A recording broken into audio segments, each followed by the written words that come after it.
याद रहे हुजूर के ज़िक्र की महफ़िल में बाअदब रहें, इस महफ़िल की बेअदबी न होने पाए। बहुत अच्छा आप सुन रहे हैं, बहुत अच्छा आपने जलसा सजाया है, बहुत उम्दा इंतज़ाम किए हैं।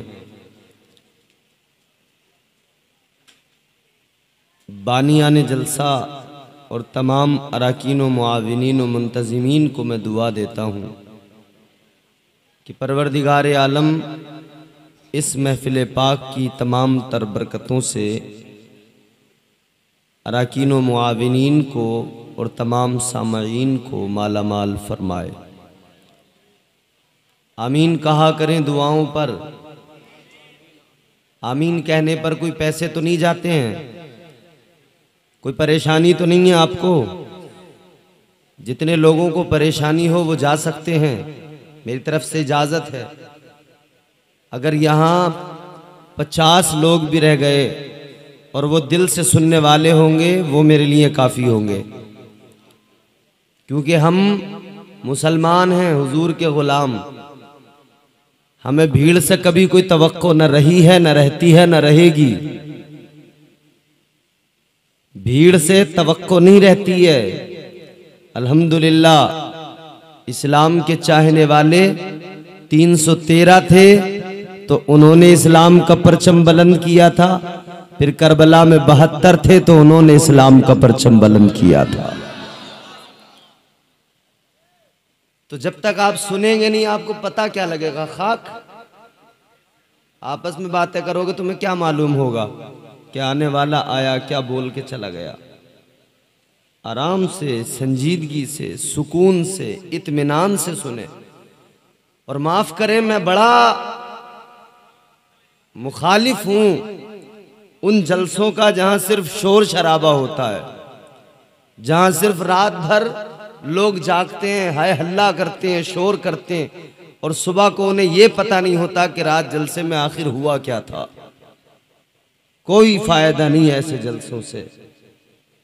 इस जलसे में आने का मतलब जानते हो?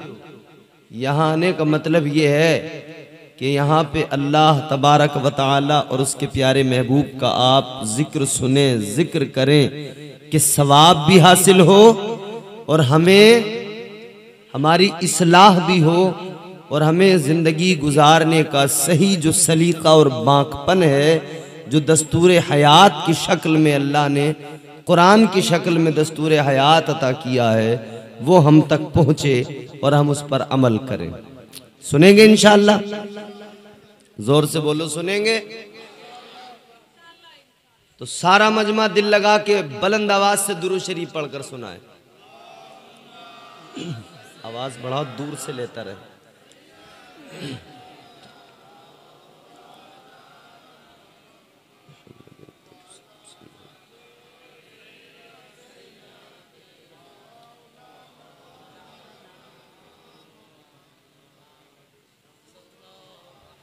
दुरूद शरीफ पढ़ो, बातें कर रहे हो।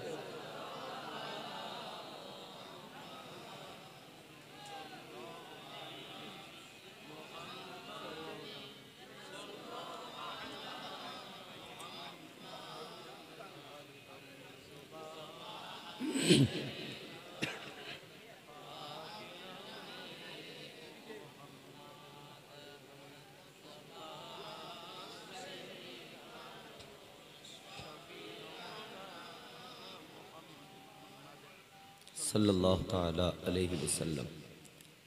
अब ज़रा दिल लगा के हुजूर की मोहब्बत का पूरी बेदारी से सबूत दें और पूरी ईमानदारी से कहें सुभान अल्लाह। अच्छा, अभी आप बहुत हाथ उठा उठा के मचल मचल के सुन रहे थे। एक मर्तबा ज़रा पूरी मोहब्बत के साथ अपने दोनों हाथ उठा के कहें सुभान अल्लाह। माशाअल्लाह।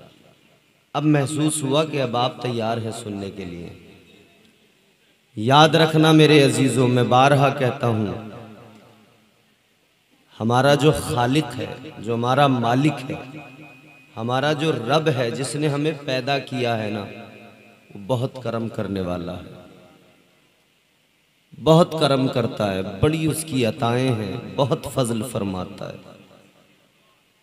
यहाँ कोई दुनिया में अगर हमारे साथ कोई अच्छा सलूक करता है, कोई हमारे साथ कोई एहसान करता है, तो हम तमाम उम्र उसे सलाम करते हैं, तमाम उम्र उसके शुक्रगुजार रहते हैं। कहते हैं फला मुसीबत के वक्त में ये हमारे काम आया था। लोगों, अल्लाह का क्यों हम शुक्र अदा न करें, जो हर मुश्किल में हमें मुश्किलों से नजात भी देता है और मुश्किलों में हमारी मदद भी फरमाता है। वो परवरदिगार है हमारा, वो खालिक है, वो मालिक है। और जानते हो कितने करम हैं उसके हम पर, कितने एहसान हैं उसके हम पर। ये सांस आती है, सांस जाती है, ये निज़ामे जिंदगी चल रहा है, ये अल्लाह का एहसान नहीं तो क्या है? बोलो, ये सांसें अगर चल रही हैं तो ये फ़कत परवरदिगार का करम है। अल्लाह न चाहे तो जिंदगी एक लम्हा आगे नहीं बढ़ सकती है, अगर रब न चाहे तो एक सांस नहीं आ सकती है। ये रब का करम है, ये उसका एहसान है कि जिंदगी चल रही है। अच्छा, अगर कोई शख्स बीमार हो जाता है, उसके करम देखें, अल्लाह के परवरदिगार की अताएं और उसके एहसानात देखें।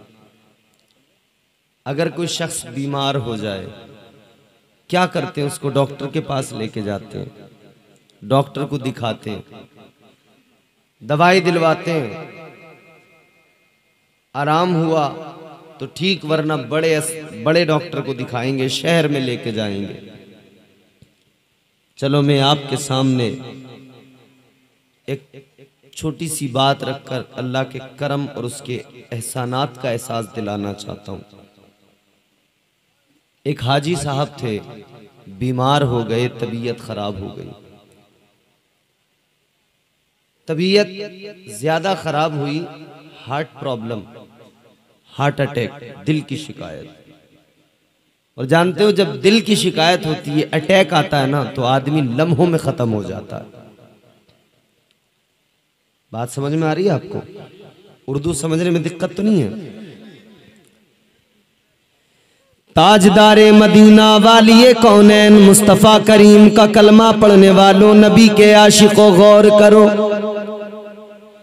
एक हाजी साहब बीमार हुए, तबीयत खराब हुई, हार्ट प्रॉब्लम, अटैक आ गया, सांसें बराबर नहीं चल रही हैं।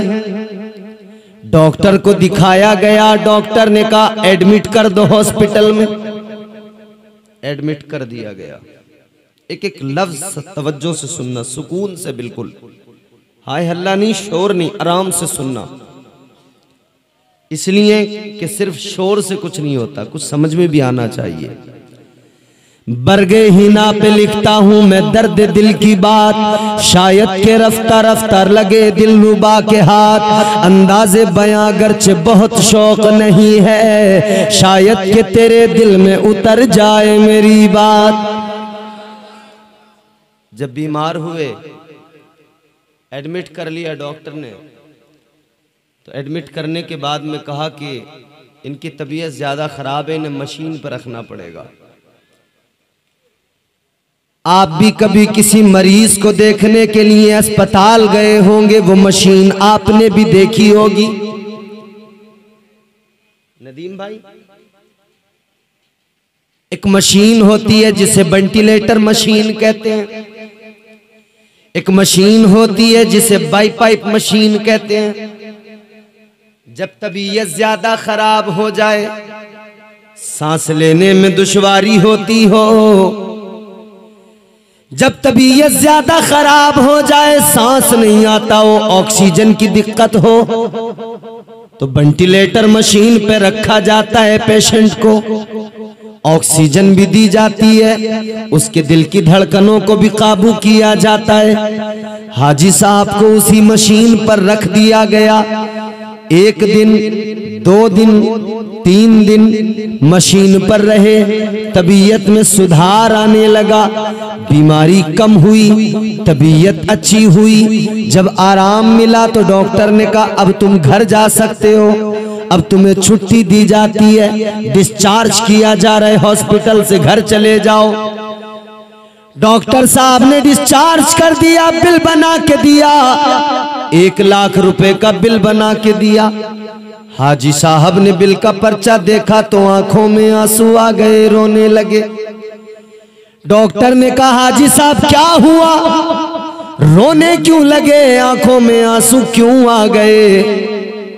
कहीं ऐसा तो नहीं कि मैंने आपकी हैसियत से ज्यादा बिल बना दिया?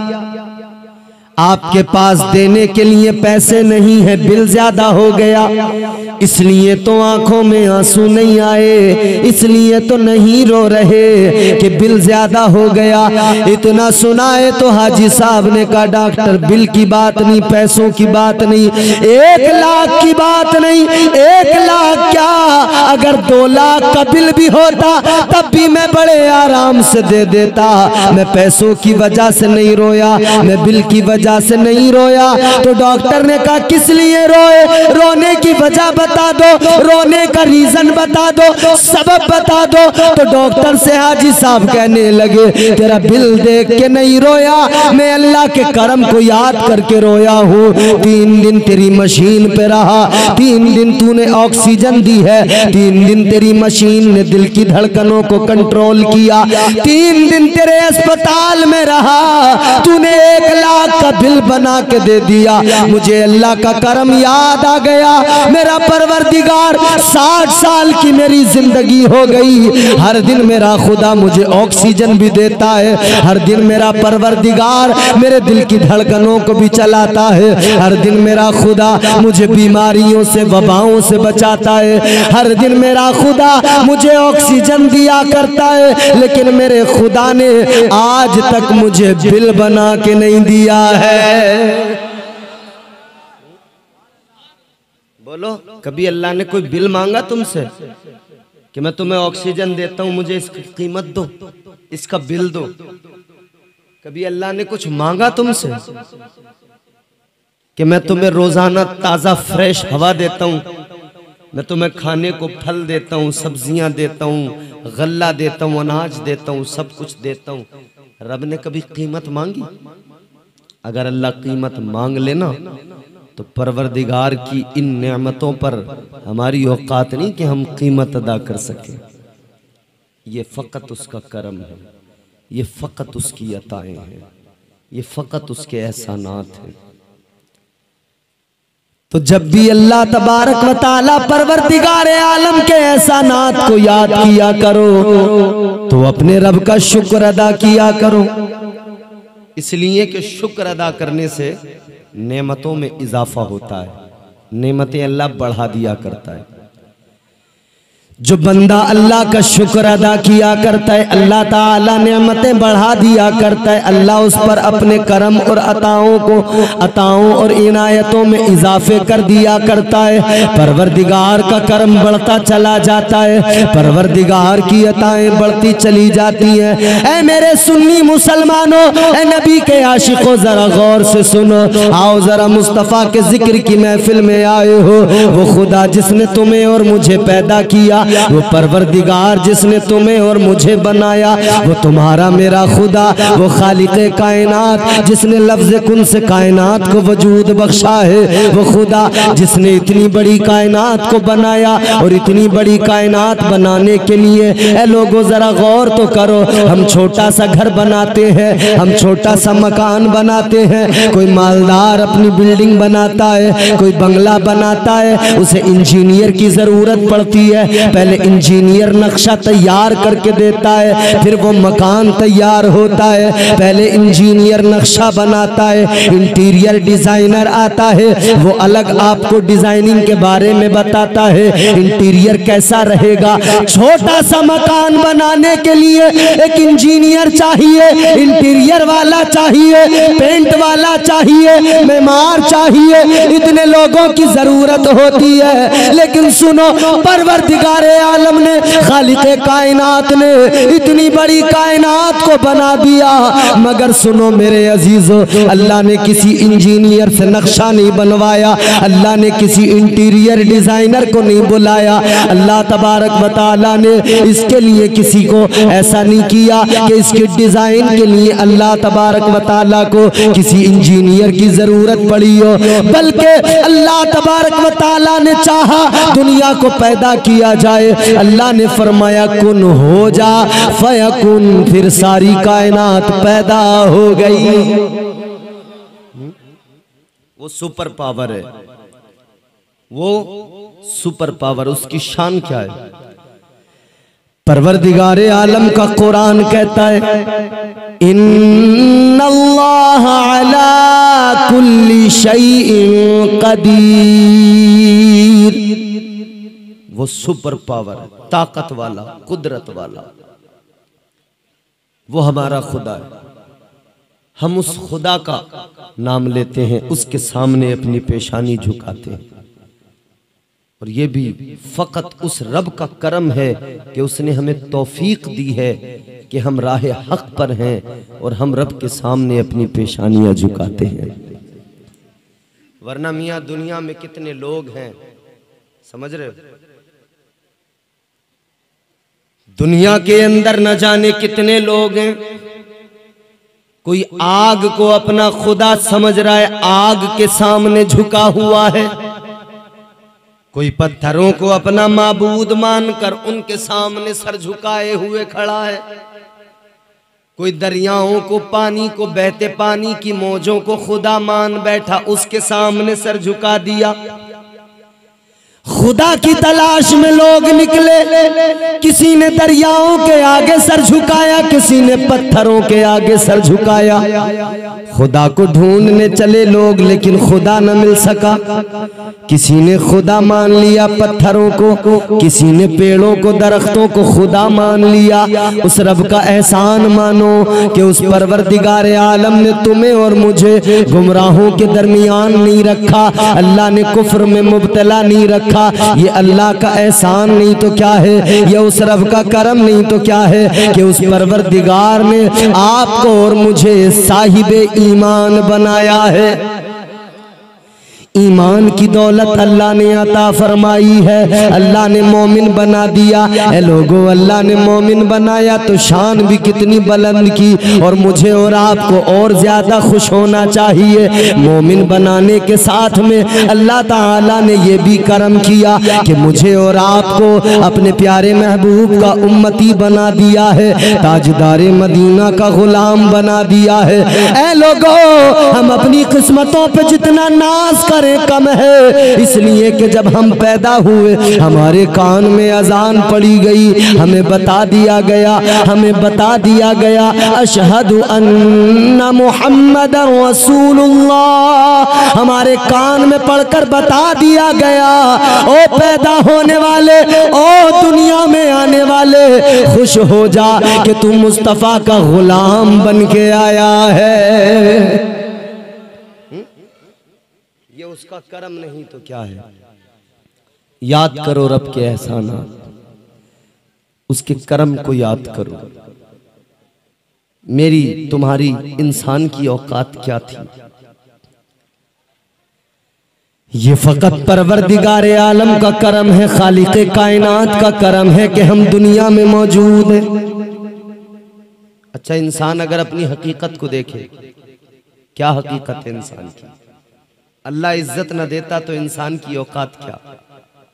अल्लाह ने इज्जत दी है। हकीकत ये है इंसान की मेरे अजीजों। अच्छा, इंसान के वजूद को अल्लाह ने दो चीजों से आरास्ता किया। कितनी चीजों से? दो चीजों से। एक ये जिस्म है, एक रूह है। दो चीजें हैं। जिस्म क्या है? ये जिस्म मिट्टी से बना है, एक दिन मिट्टी में मिल जाता है। ये जिस्म मिट्टी से बनाया परवरदिगार ने, मिट्टी से बनाए तो वापस इसे मिट्टी में मिलना है।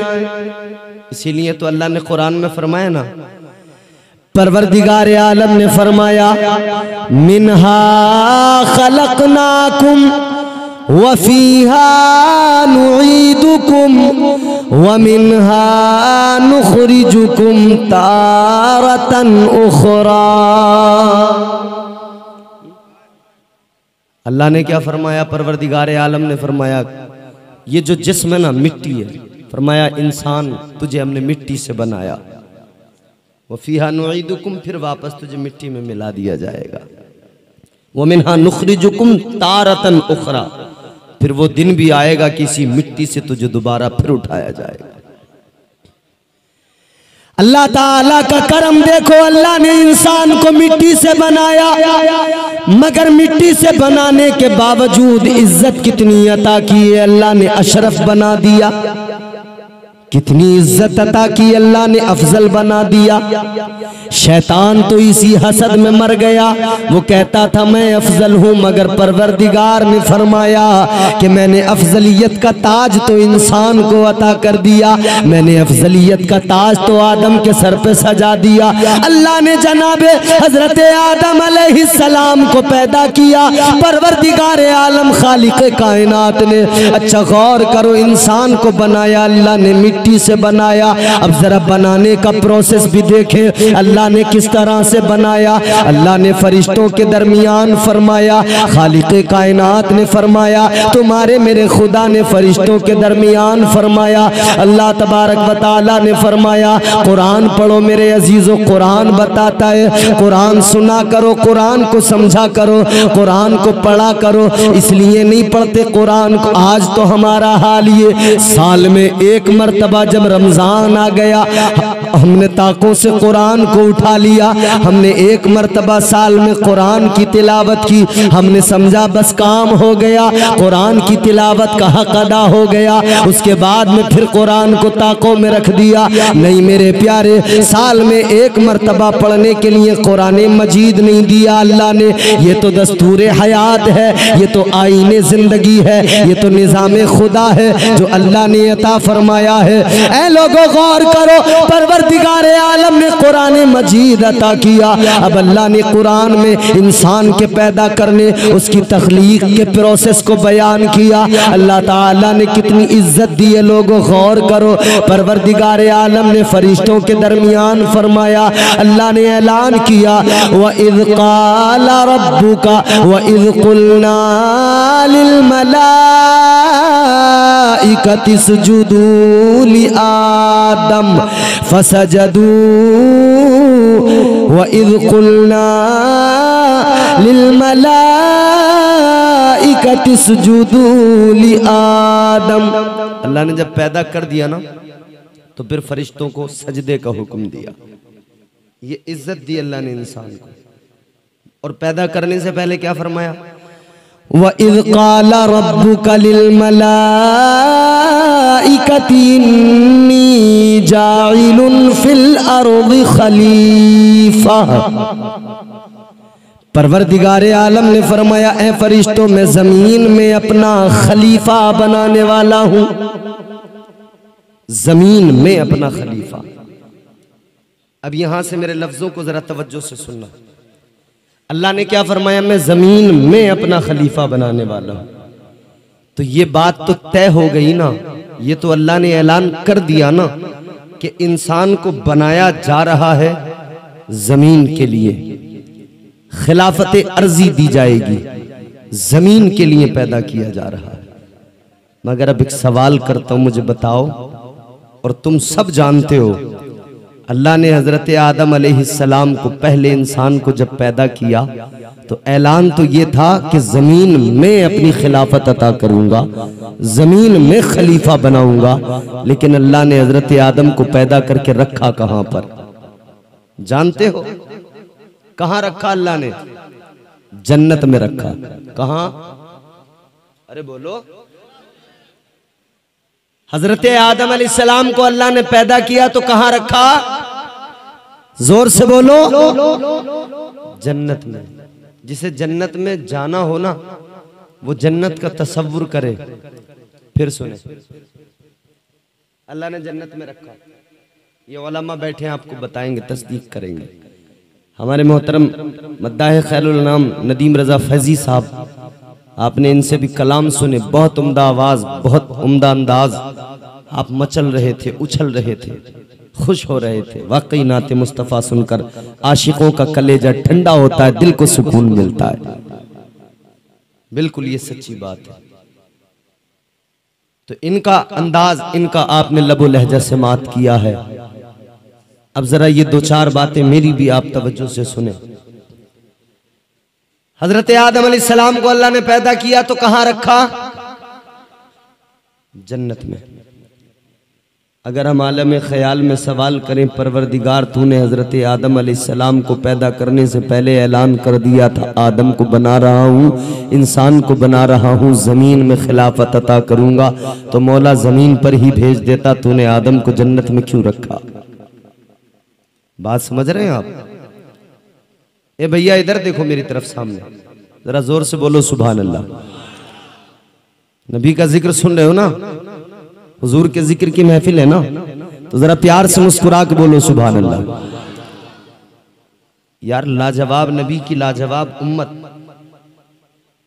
और आज उस उम्मत का हाल ये हो गया कि वो उम्मत जानती नहीं है कि हम सुन क्या रहे हैं, उसे पता ही नहीं लग रहा है कि हम सुन क्या रहे हैं। लाजवाब नबी की लाजवाब उम्मत हो कि नहीं? बोलो हमारे नबी, जोर से बोलो नबी है ना लाजवाब।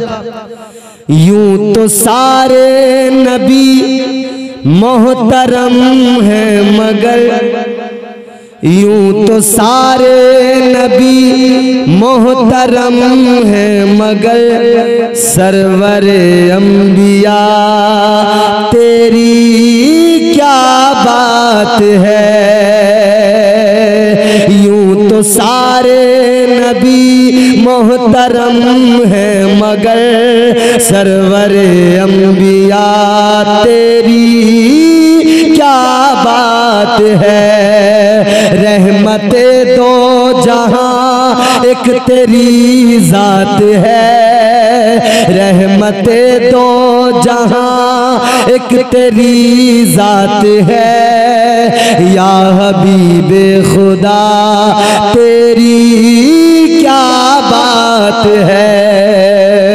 रहमते दो जहां एक तेरी जात है, या हबीब खुदा तेरी क्या बात है। अल्लाह ताला ने हजरत आदम अलैहिस्सलाम को पैदा किया, जन्नत में रख दिया। अब सवाल करें आलम ख्याल में, ए मौला तूने आदम को पैदा किया तो जमीन पर ही भेज देता, जन्नत में क्यों रखा? आलम ख्याल में अगर अल्लाह की बारगाह में सवाल करोगे, ए मौला है परवरदिगारे आलम, तूने हजरत आदम अलैहिस्सलाम को पैदा करके जन्नत में क्यों रखा, जमीन पर फौरन क्यों नहीं भेजा? तो अल्लाह तबारक व तआला परवरदिगारे आलम की कुदरत का जवाब आएगा, गैब से निदा आएगी, आलम ख्याल में अल्लाह ताला का जवाब आएगा। अल्लाह तबारक व तआला फरमाएगा, मेरे बंदो सुनो सुनो, ये बात तो सच है, मैंने आदम को पैदा किया, जमीन के लिए जमीन की खिलाफत अता की, ये बात तो सच है, आदम को जमीन पर रहना था, लेकिन मैंने पहले आदम को जन्नत में रखा। गौर करो मेरे अजीजों, अल्लाह ताला ने हजरत आदम को जन्नत में रखकर इंसान को मिजाज दिया, इंसान को मिजाज दिया। ऐ मेरे बंदे सुन ले, मैंने तुझे पैदा किया है, तुझे जाना तो जमीन पर है, मगर पहले जन्नत में रह के चला जा, पहले जन्नत को देख के चला जा, पहले जन्नत के हुस्न को देख के चला जा, जन्नत की बहारों को देख के चला जा, जन्नत के नजारों को देख के चला जा, जन्नत को जरा देख ले, जन्नत का हुस्न जरा देख ले। जन्नत आप बार बार कम करते हैं क्या आवाज को भाई? कम कर देते हैं क्या आवाज? एक जगह पर छोड़ दीजिए, आपका माइक बहुत अच्छा है, अल्लाह बरकतें अता फरमाए। ये थोड़ी सी आवाज बढ़ाएं और एक जगह पर छोड़ दें इसको, फिर कम ज्यादा ना करें। हाँ हेलो भाई, यहीं रहने देना भाई, जरा जोर से बोलें सुभान अल्लाह। तो परवरदिगार आलम ने मिजाज दिया है, खालिक़े कायनात ने मिजाज दिया। ऐ मेरे बंदे पैदा तो जमीन के लिए किया है, मगर पहले जन्नत में रखा जा रहा है, तुझे मिजाज दिया जा रहा है, जन्नत को देख के जा, जन्नत के हुस्न को देख के जा, जन्नत के बहारों को देख के जा, जन्नत के नज़ारों को देख के चला जा। तू जब दुनिया में जाएगा तुझे जन्नत याद रहेगी, जब तू दुनिया में जाएगा तुझे जन्नत की आसाइशें याद रहेंगी। जब तू दुनिया में अपनी जिंदगी गुजारेगा तुझे दुनिया का हुस्न नहीं बल्कि जन्नत का हुस्न याद रहेगा। तो जन्नत को याद करते रहना, यही तेरा ठिकाना होगा। अब तू दुनिया में जाकर अल्लाह तबारक व तआला की फर्मा बरदारी करना, इताअत में जिंदगी गुजारना, फिर इताअत वाली जिंदगी गुजार के आएगा तो तेरा ठिकाना फिर दायमी ठिकाना अल्लाह ताला जन्नत को बना देगा। फिर परवरदिगार तुझे जन्नत में रखेगा। हजरत आदम अलैहिस्सलाम की तख्लीक हुई पहले इंसान की मिट्टी से, इंसान का वजूद मिट्टी से, मगर एक दूसरी चीज है रूह जिस्म के अंदर।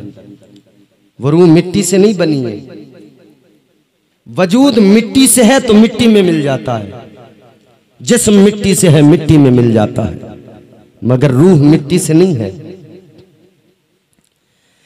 ऐ लोगों गौर करो, रूह को अल्लाह ने बनाया तो मिट्टी से नहीं बनाया। यही तो वजह है जिस्म मिट्टी में मिलता है, रूह मिट्टी में नहीं मिलती। जिस्म मिट्टी में मिल जाता है, जिस्म जब इंसान मर जाए इसी मिट्टी में दफना दिया जाता है, इसी मिट्टी में दफना दिया जाता है। लेकिन रूह अल्लाह तबारक व तआला ने उसकी जगह का इंतखाब किया, तयन किया है, उसके लिए एक मकाम है, रूह वहाँ पे चली जाती है। रूह को अपने ठिकाने पर अल्लाह तबारक व तआला भेज दिया करता है। ऐ लोगों जरा गौर करो, रूह अल्लाह तबारक व तआला ने कैसे बनाई, रूह क्या है, इस पर बड़े अक़वाल हैं। और ये मेरे आका की बारगाह में भी सवाल किया गया था, हुजूर से मालूम किया गया था रूह क्या है। जब मुस्तफ़ा करीम से सवाल किया गया, या रसूल अल्लाह बताएं रूह क्या है, अल्लाह ताला का कुरान मजीद में जवाब आ गया।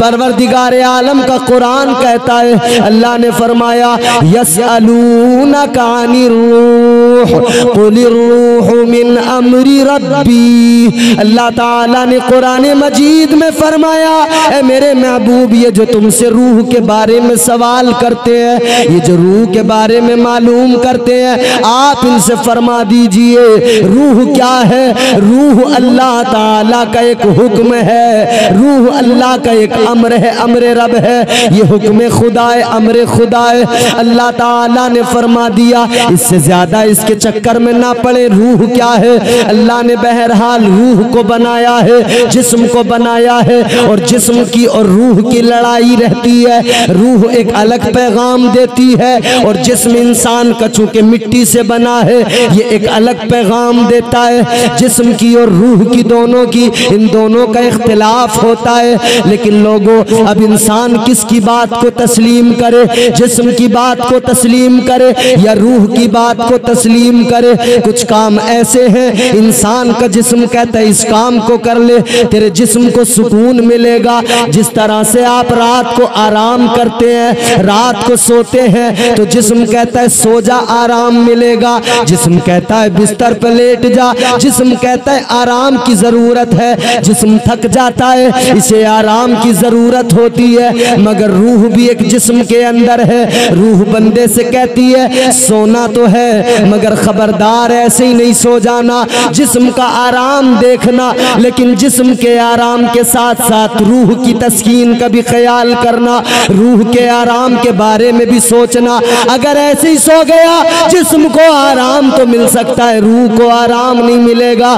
तो रूह कहती है ऐसे ही नहीं सो जाना, बल्कि सोने से पहले अपने परवरदिगार की बारगाह में सर झुकाना, सजदे करना, नमाज इशा को अदा करके सोना, फिर तेरे जिस्म को भी आराम मिलेगा और सजदा करेगा तो रूह को भी आराम मिल जाएगा। तो जिस्म के आराम के साथ रूह का आराम भी जरूरी है, रूह की तस्कीन भी जरूरी है। रूह का सुकून कैसे मिलता है? अल्लाह तबारक व तआला ने फरमाया हमने रात को आराम के लिए बनाया, सुकून के लिए बनाया। रात को बंदा सोता है, सुकून मिलता है। हाँ मेरे अजीजों, गौर करो, अल्लाह ताला ने रात को आराम के लिए बनाया, सुकून के लिए बनाया, मगर बात जब रूह की आती है तो कुछ ऐसे लोग हैं जिन्हें रात को बिस्तर पे सोकर आराम मिलता है। कुछ ऐसे लोग मिलेंगे जो बिस्तर पे सोएंगे तब आराम मिलेगा, और कुछ ऐसे भी अल्लाह वाले हैं कि जब वो सजदे में सर रखेंगे तब उन्हें आराम मिलता है, तब उन्हें सुकून मिलता है। आओ मेरे अजीजों सुनो, सुकून क्या होता है और सुकून किसको कहते हैं। एक बादशाह अपने महल के अंदर सो रहा है।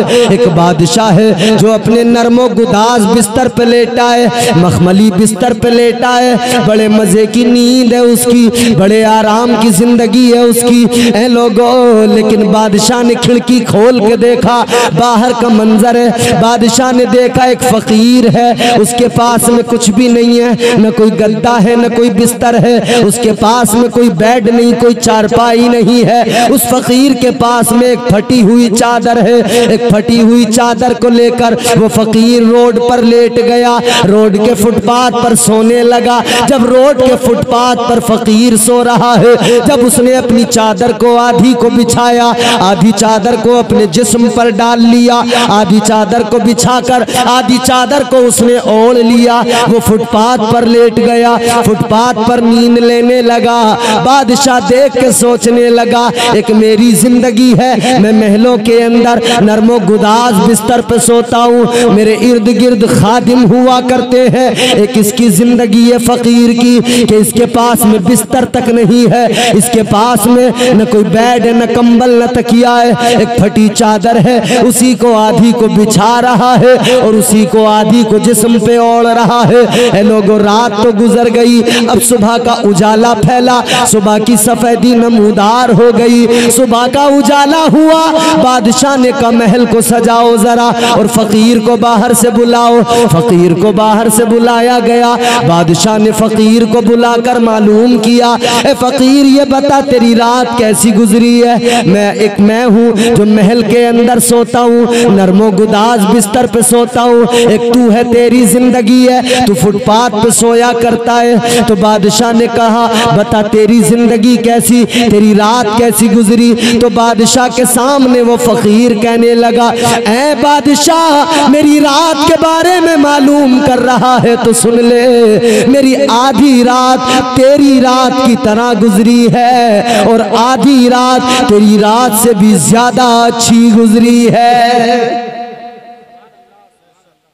बादशाह ने कहा तेरी रात मेरी रात जैसी, और तू कह रहा है कि तेरी रात मेरी रात से अच्छी। तेरी रात मेरी रात से अच्छी कैसे हो सकती है?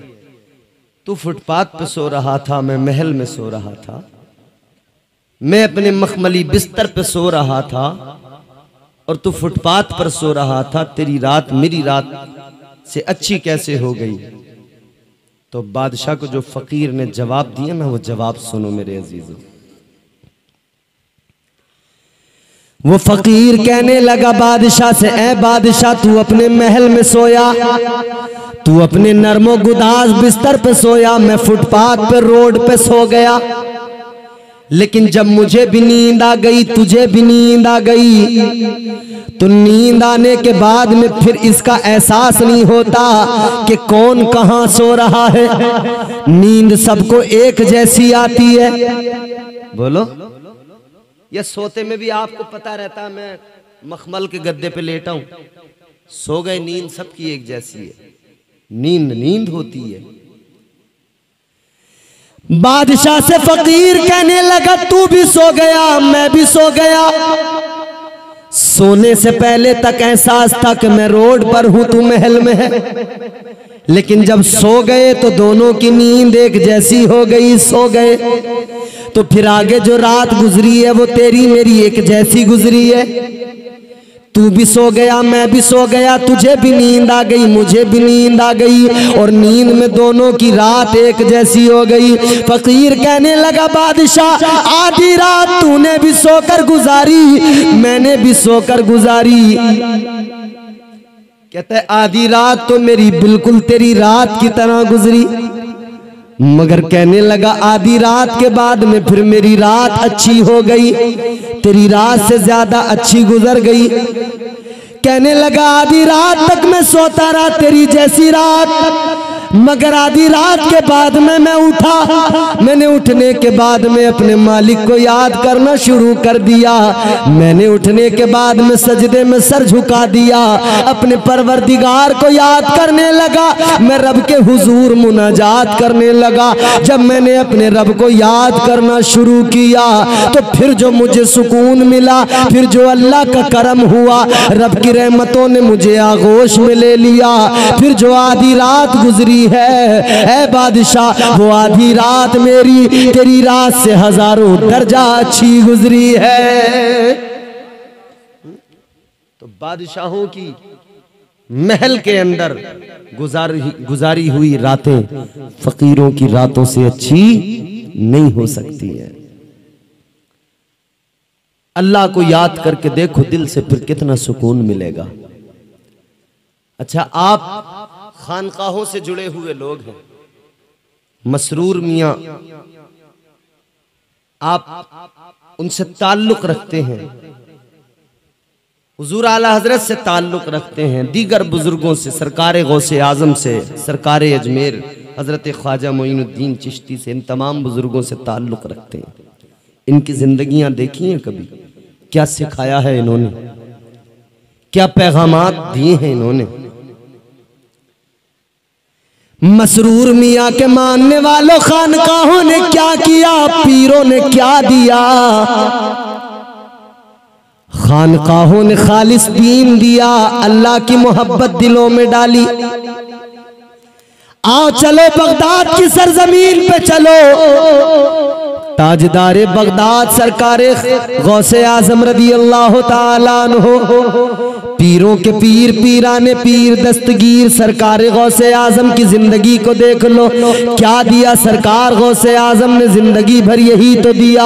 आपकी बारगाह में चोर आया तो आपने वली बना के भेज दिया है, अगर डाकू आया है तो आपने विलायत का ताज पहना दिया है, शराबी आया है तो उसको मुत्तकी बना दिया है, अगर जानी आया है आपकी बारगाह में गुनाहगार आया है। जब आया तो दिल जंग आलूद था, गुनाहों की जंग लगी थी, लेकिन आपकी बारगाह से गया तो दिल को शफाफ आईना बना कर गया, दिल में अल्लाह और रसूल की मोहब्बत लेके गया, परवरदिगार आलम का प्यार दिल में लेके गया। तो सरकार बगदाद सरकार गौसे आजम ने क्या दिया, आपकी महफिल में जो भी आता, आपकी बारगाह में जो भी आता था, वो यही तो लेके जाता था। उसकी रूह को बेदार किया जाता था, उसे यही तो सिखाया जाता था कि जिस्म कहेगा आराम की जरूरत है, जिस्म का आराम न देखना बल्कि रूह की तस्कीन का सामान कर लेना, वरना जिस्म क्या मिट्टी में मिल जाएगा, खत्म हो जाएगी बात, रूह बाकी रहेगी, रूह बाकी रहेगी। हमारे बुजुर्गों ने, खुदा की कसम, उनका तरीक़ेकार, उनकी जिंदगियां अगर आप देख लेना, एक मैं नाम बता रहा हूं आपको अल्लाह के वली का, एक बड़े मारूफ तरीन वली हैं अल्लाह के, हजरत बायजीद बुस्तामी रहमतुल्लाह अलैह, नाम सुना है? तो हजरत बायजीद बुस्तामी की जिंदगी देखें, जरा जोर से बोलें सुभान अल्लाह। वली के कुर्ब से कुर्बे हुजूर मिलता है, मोहब्बत करते हो ना वलियों से, वली के कुर्ब से कुर्बे हुजूर मिलता है, वली के कुर्ब से कुर्बे हुजूर मिलता है, वली के इश्क का बदला जरूर मिलता है। अल्लाह अल्लाह किए जाने से अल्लाह न मिले, खाली अल्लाह अल्लाह अल्लाह अल्लाह करने से अगर अल्लाह मिल जाता ना, तो बहुत लोग टहल रहे हैं अल्लाह अल्लाह करते हुए, बड़ी बड़ी तस्बीह हाथ में है, अल्लाह अल्लाह अल्लाह अल्लाह अल्लाह अल्लाह, दाने बराबर तस्बीह के चल रहे हैं। और बास तस्बीह पढ़ने वाले तो ऐसे हैं, लेटेस्ट वर्जन तस्बीह पढ़ने वालों का ऐसा है कि पहले यूं तस्बीह यूं सामने हाथ रख के पढ़ी जाती थी, अब तस्बीह पीछे हाथ रख के लोग पढ़ते हैं। देखे होंगे आपने वो तस्बीह पढ़ने वाले, अब उनके हाथ यूं पीछे रहते हैं, पीछे हाथ है, तस्बीह चल रही है। पढ़े कुछ या ना पढ़े मगर तस्बीह का दाना चलता रहेगा। एक तस्बीह पढ़ने वाला तो ऐसा देखा कि यूं तबीयत से दाने उसके तस्बीह के यूं खींच रहा है। ये तस्बीह पढ़ने वाले लोग अल्लाह का जिक्र करें तो इस अंदाज से करें कि वो जिक्र दिल को सुकून और राहत पहुंचाए, क्योंकि अल्लाह ताला का जिक्र ही ऐसा है।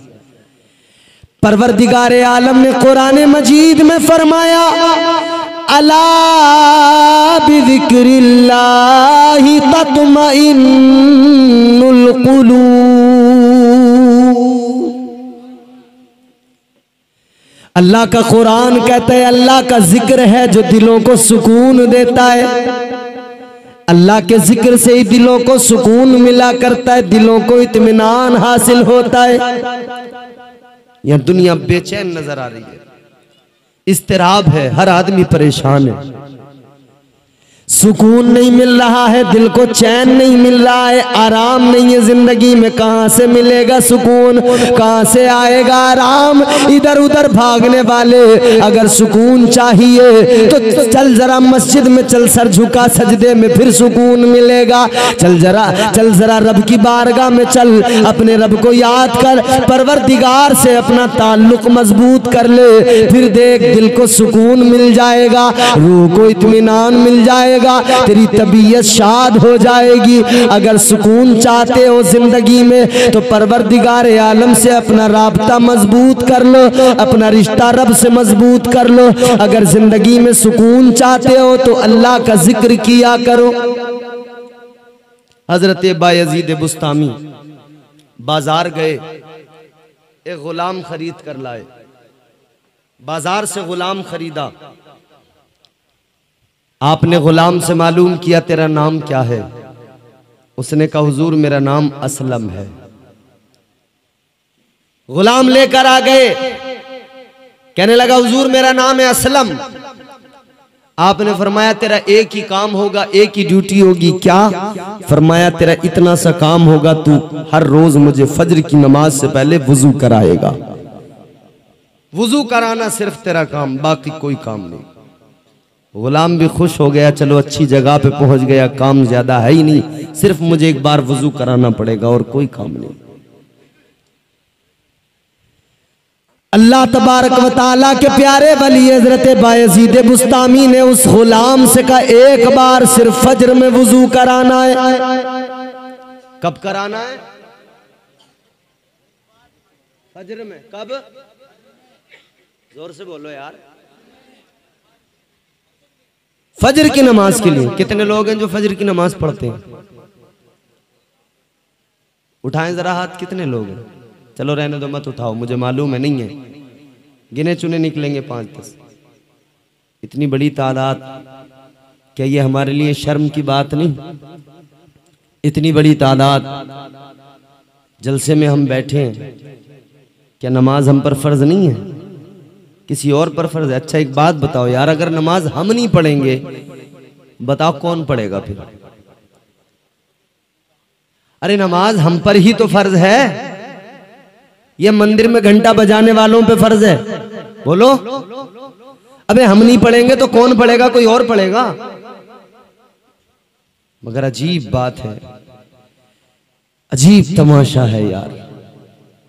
मुसलमान एक तरफ कहता है मैं रुसवा हो रहा हूँ, एक तरफ कहता है मुझे आज तकलीफें हैं, परेशानियां हैं, मुसीबतें हैं, मेरी जिंदगी बड़ी सख्त हो गई, दुश्वार हो गई, रोजी नहीं है, कारोबार में बरकत नहीं है, मेरा काम नहीं चल रहा। कितने फोन आते हैं लोगों के, लोग अपना दर्द दिल सुनाते हैं, रोते हैं, दुखड़े सुनाते हैं, कहते हैं हम बड़े परेशान हैं, कहते हैं हमारा कारोबार नहीं चल रहा, कहते हैं हमारे घर में बरकत नहीं हो रही। कहाँ से बरकत होगी? कभी घर में सजदा तो किया कर, कभी घर में कुरान की तिलावत तो किया कर। तू घर में तिलावत कभी नहीं करता, तू सजदे में सर कभी नहीं झुकाता, कहाँ से बरकत होगी, कहाँ से जिंदगी में सुकून आएगा। कभी खुदा को याद करके देख, दिल से कितना सुकून मिलेगा। फिर तुझे अंदाजा होगा जब रब को याद करते हैं सुकून कितना मिलता है। जब परवरदिगार को याद किया जाता है तो इंसान की जिंदगी में कितना फर्क पड़ता है, बदलाव कितना आता है, जिंदगी किस दर्जा खुशगवार बन जाती है। याद रखना, अपने रब के सामने हमेशा झुकते रहना, नमाज़ें पढ़ते रहना। आज बताइए हमारी हालत क्या है। ये बड़ी तादाद में नौजवान बैठे हैं मेरे सामने, नई उम्र के बच्चे बैठे हैं ये मेरे सामने। ये रात को सोते नहीं जल्दी और सुबह को उठते नहीं जल्दी। रात को 12-12, 1-1 बजे तक, 2-2 बजे तक ये मोबाइल चलाते हैं, घूमते फिरते रहते हैं। किस लिए? मुझे बता, क्या रात में तेरा बच्चा कोई बिजनेस करता है? क्या रात में तुम्हारा बच्चा कोई ऐसा काम करता है जिसके लिए उसे जागना जरूरी है? नहीं ना, सिर्फ मोबाइल ही तो चला के जागता है, सिर्फ फेसबुक पर ही तो 4-5 घंटे रात को खराब करता है, सिर्फ इंस्टाग्राम पर ही तो बर्बाद करता है ना वक्त को। वक्त को बड़ी आसानी से हम बर्बाद करते चले जा रहे हैं। जानते वक्त की कदर क्या है, वक्त की अहमियत क्या है? किसी कहने वाले ने बड़ी प्यारी बात कही, सुबह मगरूर को वो शाम भी कर देता है, शोहरतें छीन के गुमनाम भी कर देता है। सुबह मगरूर को वो शाम भी कर देता है, शोहरतें छीन के गुमनाम भी कर देता है। वक्त से आंख मिलाने की हिमाकत न करो, वक्त इंसान को नीलाम भी कर देता है। वक्त को बर्बाद करने वालों जरा सोचो तो सही, वक्त क्या है, वक्त की अहमियत क्या है। हमारे बुजुर्गों ने फरमाया, औलिया ने फरमाया, ये जो सुई में घड़ियां चलती हैं, ये जो घड़ी की सुइयां टिक टिक करती हैं, बुजुर्गों ने फरमाया इस वक्त की घड़ी की सुई को टिक टिक जो ये करती है, इसकी टिक टिक को टिक टिक ना समझना, बल्कि हमारे बुजुर्गों ने फरमाया इसको अपनी दिल की धड़कन समझा करो। दिल की धड़कन चल रही है, दिल की धड़कन समझा करो। ये जो वक्त की सुई चलती रहती है, ये जो वक्त की धारा बहती रहती है, कद्र किया करो। अगर वक्त बर्बाद कर दोगे तो तुम जानते नहीं हो अल्लाह तबारक व तआला ने वक्त कितनी अजीम नेमत अता की है। ये गुजर गया एक बार तो दोबारा लौट कर नहीं आता है। जो वक्त एक बार गुजर गया वो दोबारा जिंदगी में वापस नहीं आता है। बचपन गुजर गया दोबारा वापस नहीं आता, जवानी गुजर गई दोबारा वापस नहीं आती, बुढ़ापा आ गया तो बुढ़ापे में लोग जवानी को याद करते रहते हैं, अपनी जवानी के किस्से सुनाते रहते हैं। बुढ़ापे में जवानी को याद करने वालों से पूछा करो जवानी कैसी थी, बुढ़ापा कैसा हो गया, वो बताएंगे तुम्हें जवानी में ताकत थी, जवानी में बड़ा ज़ौम था जवानी का, लेकिन बुढ़ापा आया तो कमर भी झुक गई, बुढ़ापा आया तो कमजोरी आ गई, बुढ़ापा अब ठीक से खड़े भी नहीं होने देता। वक्त गुजर जाता है, यादें रह जाती हैं गुजरे हुए वक्त की। ऐ मेरे अजीजों, वक्त को बर्बाद न किया करो। ऐ मेरे अजीजों, आप कभी किसी नदी के ऊपर से गुजरे होंगे, किसी नदी के पुल से आपका गुजर हुआ होगा और आपने नीचे को कभी देखा होगा। पुल के नीचे से जो पानी गुजर जाता है एक बार, वो दोबारा उस पुल के नीचे नहीं आता है। वो गुजर गया सो गुजर गया, वक्त का चरखा चल रहा है, ये चलता रहेगा। वक्त बर्बाद न किया करो, वक्त की अहमियत समझना है तो चलो कुरान पढ़ो, अल्लाह तबारक व तआला का कलाम पढ़ो, वक्त की अहमियत को समझो। परवरदिगारे आलम ने फरमाया, कुरान मजीद का 30वां पारा है और अल्लाह ताला ने एक सूरह मुबारका का नुज़ूल किया है। एक सूरह मुबारका है जिसका पहला फिक्रा है। अल्लाह ने फरमाया वल अस्र इन्नल इंसान लफी खुस्र। अल्लाह ताला ने फरमाया पहला फिक्रा है वल अस्र। अल्लाह तबारक व तआला फरमाता है जमाने की कसम। क्या? जमाने की कसम। जमाना किसे कहते हैं? जमाना क्या होता है? ये वक्त ही होता है ना। आज जो वक्त है ये गुजर जाएगा, फिर कल इसे एक जमाने से याद किया जाएगा, एक वो जमाना था। परवरदिगारे आलम ने जमाने की कसम उठाई। अच्छा, एक सवाल करूं मैं आपसे, कसम कब उठाई जाती है और क्यों उठाई जाती है?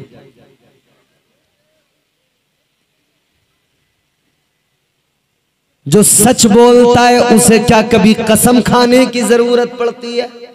बोलो बोलो। कहते ना सच को आंच नहीं होती।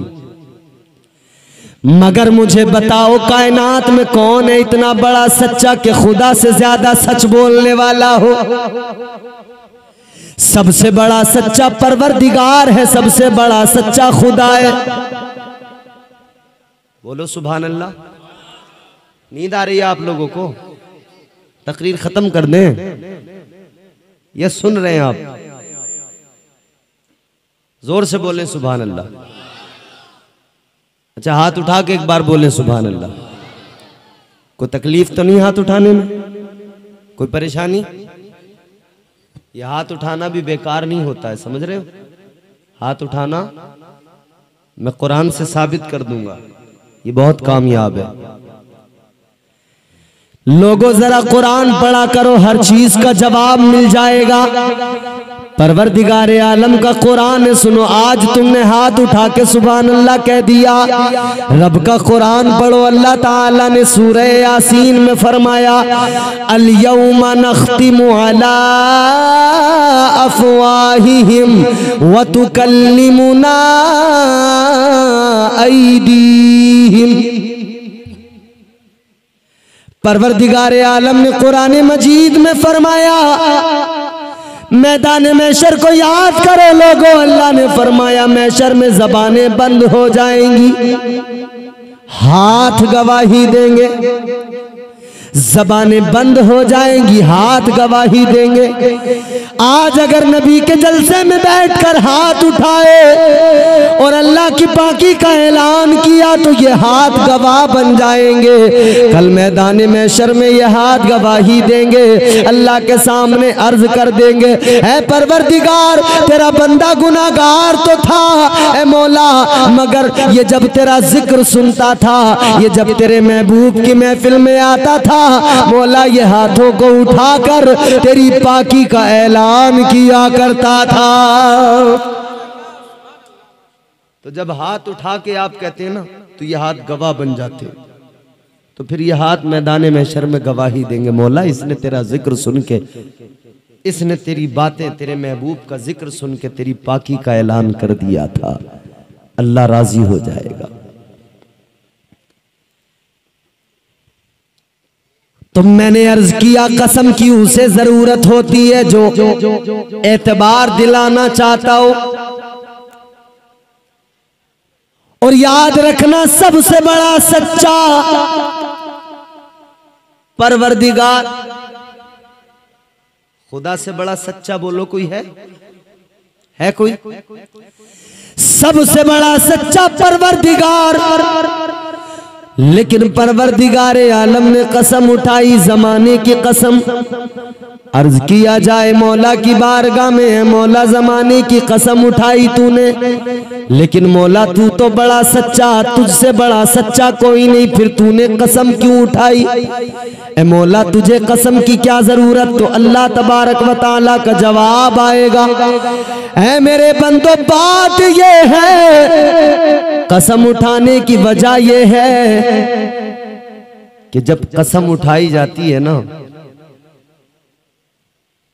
तो या तो उस बात की अहमियत, वो कितनी इंपॉर्टेंट बात है, कितनी जरूरी बात है, उसकी अहमियत को साबित किया जाता है। लेकिन इसके साथ साथ कसम उठाने की एक और वजह है। अल्लाह ने कसम उठाई है जमाने की कसम, और ये जमाना कौन सा है जिसकी कसम उठाई अल्लाह ने? ऐ लोगों गौर करो, जमानों में सबसे अच्छा जमाना कौन सा? ताजदारे मदीना ने फरमाया, मुस्तफ़ा जाने रहमत ने फरमाया, मेरे आका ने फरमाया, खैरुल कुरूनी करनी। मेरे आका फरमाते हैं सारे जमानों में मेरा जमाना सबसे अफजल, सारे जमानों में मेरा जमाना सबसे अफजल। क्योंकि आका सबसे अफजल तो ज़माना भी अफजल, आका सबसे अफजल तो आका की उम्मत भी अफजल, आका कायनात में सबसे अफजल। कितने अफजल, कितने आला। अल्लाह अकबर कहने वाले ने तो यूं कह दिया, पैकरे दिलरुबा बन के आया, रूहे अर्ज़ो समा बन के आया, सब रसूल खुदा बन के आए, वो हबीब खुदा बन के आया, सैयदा आमिना का दुलारा और हलीमा की आंखों का तारा, वो शकिस्ता दिलों का सहारा, बेबसों की दुआ बन के आया। बादशाहों ने की है गुलामी, ताजदारों ने दी है सलामी, बेमिसाल उनका नामे गिरामी, मुस्तफ़ा मुजतबा बन के आया। दस्त कुदरत ने ऐसा सजाया, हुस्न तख्लीक को रश्क आया, जिसका रुतबा किसी ने न पाया, वो खुदा की रजा बन के आया।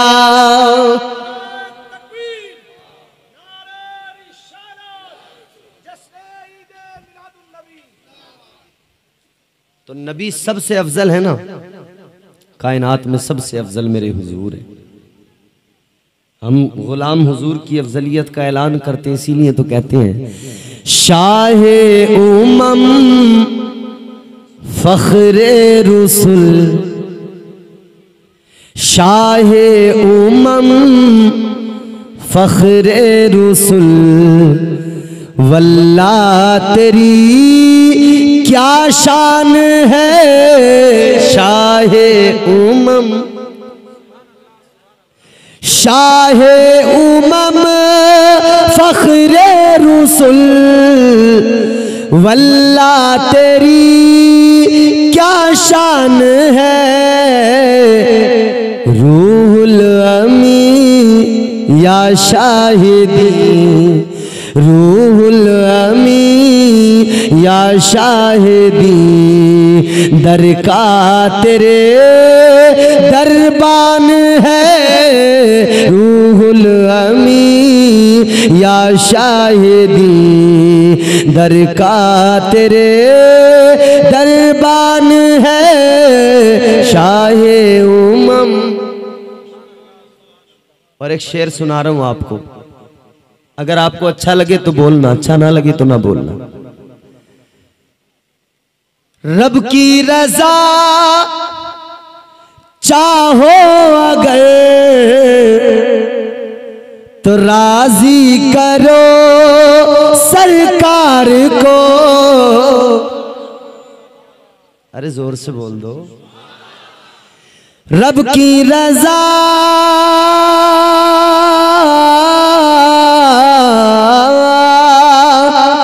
रब की रजा चाहो अगर राजी करो सरकार को। फिर खुल्द में जाना तेरा, जन्नत में फिर जाना तेरा। मुश्किल नहीं आसान है, जन्नत में फिर जाना तेरा।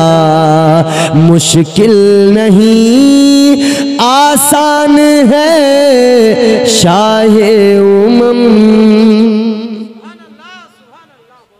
सबसे अफजल हुजूर है, सबसे आला मेरे मुस्तफ़ा है।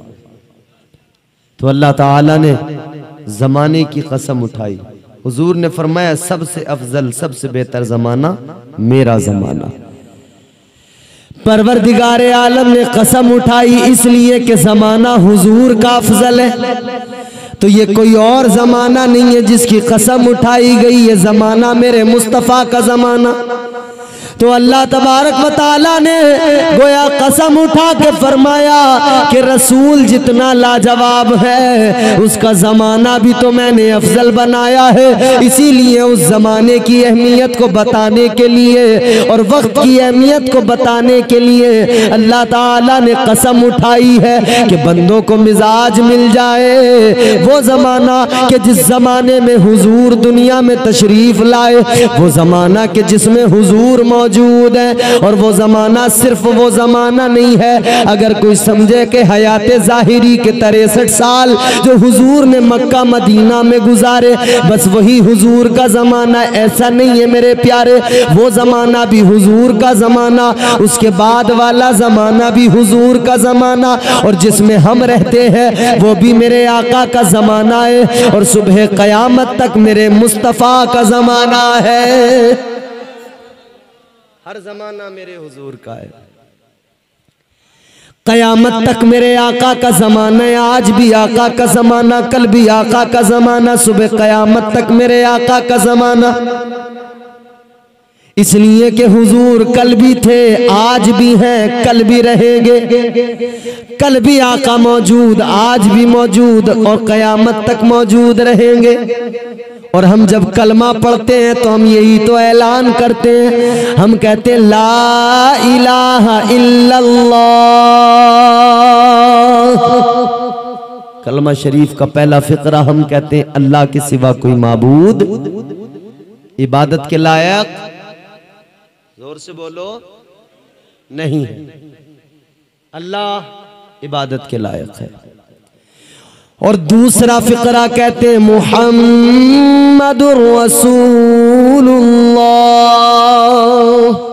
सल्लल्लाहु अलैहि वसल्लम। क्या तर्जुमा?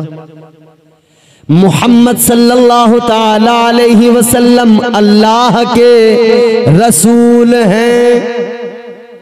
अल्लाह के, जोर से बोलो, रसूल, रसूल, रसूल हैं। ये तो नहीं कहते रसूल थे, बोलो क्या कहते हैं?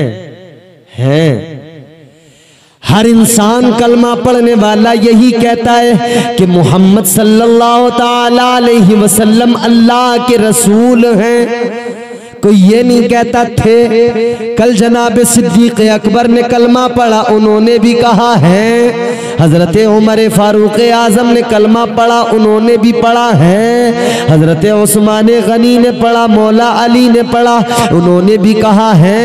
और आज हम पढ़ते, हम भी कहते हैं, हमारे बाद वाले पढ़ेंगे वो भी कहेंगे हैं। क़यामत तक जितने भी लोग कलमा पढ़ेंगे वो सब यही कहेंगे हैं। तो इसका मतलब क्या है? कल वालों ने कहा आज भी है, आज वाले कह रहे हैं आज भी है, और आने वाले कल में भी कहा जाएगा आज भी है।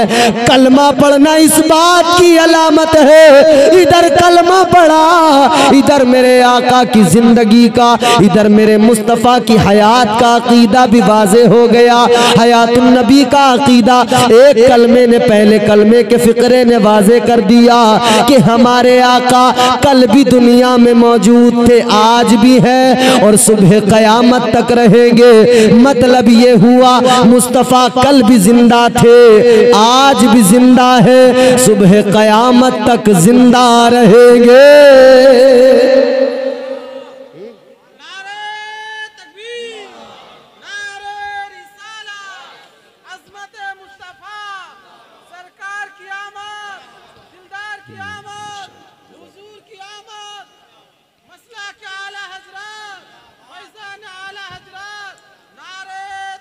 और हम सुन्नी मुसलमान हैं, हम सुन्नी मुसलमान हैं। हमारा अकीदा क्या है? हम तो दुनिया को बताते हैं हुजूर की बात करने वालों, हमारे नबी की जिंदगी की बात करने वालों, अरे हमारा अकीदा तो सुनो। हम तो सारी दुनिया को पैगाम देते हैं, बताते हैं। हर सुन्नी मुसलमान, हमारी कौम का बच्चा बच्चा कहता है या रसूल अल्लाह, तुझ पे मर मर के हुए सारे जियाले जिंदा, तुझ पे मर मर के हुए सारे जियाले जिंदा, तू भी जिंदा है, तेरे चाहने वाले जिंदा। हमारे नबी भी जिंदा, नबी का हर गुलाम। तुझ पे मर मर के हुए सारे जियाले जिंदा, तू भी जिंदा है, तेरे चाहने वाले जिंदा। कल भी थे, आज भी हैं, कल भी रहेंगे यूं ही। कल भी थे, आज भी हैं, कल भी रहेंगे यूं ही। फातिमा जहरा की आगोश के पाले जिंदा। तो जिंदगी और मौत का फर्क यही है कि हुजूर जिंदा, हुजूर का हर उम्मती जिंदा। अब गौर करो, अल्लाह तबारक व ताला ने हयातुन नबी का मसला हल कर दिया पहले कलमे के अंदर। तो नबी का जमाना है ये भी, और सुबह कयामत तक नबी का जमाना। और मुस्तफ़ा जान रहमत के जमाने की कसम अल्लाह ने उठाई, फरमाया वल अस्र, जमाने की कसम। तो एक तो जमाने की कसम उठा के अल्लाह ने वक्त की अहमियत बताई। वक्त की अहमियत क्या है? वक्त बर्बाद ना किया करो। ऐ मेरे नौजवानों, मैं तुमसे कहना चाहता हूं, मेरी कौम के बच्चों, मैं तुमसे कहना चाहता हूं, ये जो रात रात भर मोबाइल चलाकर तुम अपना वक्त बर्बाद करते, खुदारा वक्त बर्बाद न करो। दुनिया में जागने वाले तुमने बहुत देखे होंगे, अलग अलग तरीकों से लोग जाग रहे हैं। हालत यह है, कोई रात को क्रिकेट खेल के जाग रहा है, तो कोई क्रिकेट देख के जाग रहा है। बोलो। और आजकल तो चल रहा है ना IPL, तमाम बच्चा बच्चा लगा पड़ा है क्रिकेट में, बूढ़ा बच्चा जवान सब क्रिकेट खेल के और क्रिकेट को देखकर जागने वालों।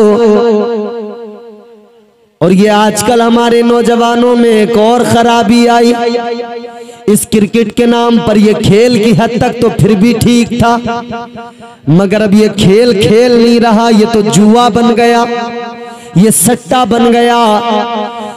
अभी कितने ऐड आपके मोबाइल पे आते होंगे कि माई ड्रीम 11 पे टीम बना लो। क्या है मेरे भाई? सट्टा ही तो है। बोलो। तो हमारे बच्चे लगे पड़े टीमें बनाने में, ड्रीम 11 पे टीमें बना रहे हैं। आज ये अच्छा खेलेगा, आज वो अच्छा खेलेगा। क्यों जानते हो ना? वजह यह है कि हम रातों रात करोड़पति बनना चाहते हैं। हमारी फितरत ये है, हमारी आदत ऐसी बन चुकी है, हम चाहते हैं रातों रात करोड़पति बन जाएं, काम कोई ना करना पड़े, मेहनत जरा सी न करनी पड़े, तिजारत ना करनी पड़े। याद रखना, ये जो हराम की दौलत तुम्हारे दिमाग में घर कर गई है, जो तुम सोचते हो दौलत आ जाए, दौलत आ जाए, बगैर किए आ जाए, बगैर मेहनत के आ जाए, याद रखना ये दौलत किसी काम की दौलत नहीं है। ये जो जुए में आती है ये किसी काम की दौलत नहीं है। और कौन सी दौलत की तमन्ना कर रहे हो जो दुनिया में रह जाती है? दुनिया का सरमाया है, दुनिया में रह जाता है। ये दौलत जो है हाथों का मैल है। याद रखना, सिकंदर जब दुनिया से गया, उसने मरने से पहले वसीयत की कि मेरे हाथ जनाजे के बाहर निकाल देना। कहा किस लिए? कहने लगा दुनिया को पता लग जाए इतना बड़ा बादशाह सिकंदर, इतना बड़ा बादशाह जिसने दुनिया पे हुकूमत की, मगर जब दुनिया से जा रहा है तो साथ में कुछ नहीं है, खाली हाथ जा रहा है। क्या जाएगा हाथ? दौलत चाहे जितनी भी कमा लो, इस्लाम नहीं रोकता, मगर हलाल दौलत हो, जायज हो। इस्लाम हराम से रोकता है, नबी की शरीयत हराम से रोकता है। आज जो लोग जुए को नए नए नाम देकर इसे समझते कि अब कोई दिक्कत नहीं, सट्टे को नए नए नाम देकर लोग सोच रहे हैं कि अब कोई दिक्कत नहीं, अब कर सकते हैं। आज जुआ खेलने वालों ने जुए को कितना मॉडिफाई कर दिया। मोबाइल एप्लीकेशन ऐसी ऐसी आ गई, रात दिन वो ऐड आते रहते हैं, लूडो खेलो उसमें लगा लो सट्टा, मोबाइल में गेम खेल लो उसमें पैसे लगा लो। और दुनिया लगी पड़ी है, इस पे आओ, उस पे आओ, जंगली रमी पे आओ, तीन पत्ती पे आओ, ड्रीम 11 पे आओ, लूडो पे आओ, इधर उधर तमाम इनवाइट कर रहे हैं, आ जाओ बस जुआ खेल लो। किसका काम है जुआ खेलना? मेरे बच्चों तुम गौर से सुनो, किसका काम है शराब पीना? अल्लाह के कुरान ने फरमा दिया, इन्नमल खमरु वल मैसिरु वल अंसाब वल अंसाब वल अज़लाम रिजसुम मिन अमलि शैतान।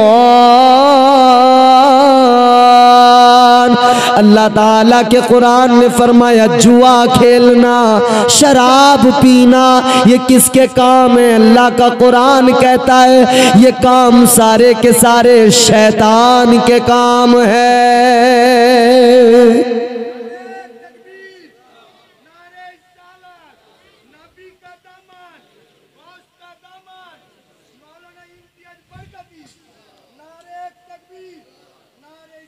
काम किसके? शैतान के। कुरान ने क्या कहा? ये काम किसके? बोलो, कर कौन रहा है? नबी का कलमा पढ़ने वाले, मुस्तफा के उम्मती कहलाने वाले आज जुआ भी खेल रहे हैं, शराब भी पी रहे हैं, सट्टा भी खेल रहे हैं, और दावा उस पर यह है कि हम नबी के सच्चे गुलाम हैं। ये गुलामी नहीं होती। कौन सी गुलामी की बात करते हैं हम? रात दिन शराबें पीने वाला कहता है मैं नबी का गुलाम, रात दिन जुआ खेलने वाला कहता है मैं नबी का गुलाम। अरे शर्मानी चाहिए हमें। और शराब तो बड़ी आम हो गई हमारे यहाँ। लोग समझ रहे हैं कि मॉडर्न बनने के लिए शराब पीना जरूरी है। माज़अल्लाह। शराब की बोतलें हाथ में उठाने वालों, शराबें पीने वालों, तुम शराब की बोतल उठाते हो, शराब का जाम उठाते हो, कहते हो सुरूर चाहिए, मजा चाहिए, कहते हो नशा होगा तो सुरूर आएगा, मजा मिलेगा। कौन से नशे की, कौन से सुरूर की बात करते हो? ये जो तुम गंदी शराब पीते हो इसका नशा कैसा होता है? सुबह को पियोगे शाम को उतर जाएगा, रात को पियोगे सुबह को उतर जाएगा। शराब पीने का अगर शौक रखते हो तो एक शराब मैं बताता हूँ, ये गंदी शराब न पिया करो। इसका नशा होता है तो नालियों में पड़े नजर आते हो, इसका नशा होता है तो गालियां देते नजर आते हो। लेकिन सुनो एक शराब मैं बताता हूँ, ये शराब सुबह को पियोगे शाम को उतर जाएगी, रात को पियोगे सुबह को उतर जाएगी। हाँ, शराब पीने का शौक है तो शराब ऐसी पियो, एक बार पी लो जिंदगी भर न उतरे। वो कौन सा नशा है, वो कौन सी शराब है? ऐ नौजवानों, अगर शराब पीनी है तो मुस्तफा के इश्क की शराब पी लो। खुदा की कसम इधर पियोगे नशा जिंदगी भर रहेगा, कब्र में भी उसी नशे में झूमते नजर आओगे, हश्र में भी उसी सुरूर में झूमते नजर आओगे। ये तो गंदी शराब है। ये शराब कैसी है? ताजदारे मदीना वाली ये कौनैन ने फरमाया ये जो शराब है ये गंदी शराब, मेरे आका ने फरमाया शराब उम्मुल खबाइस है,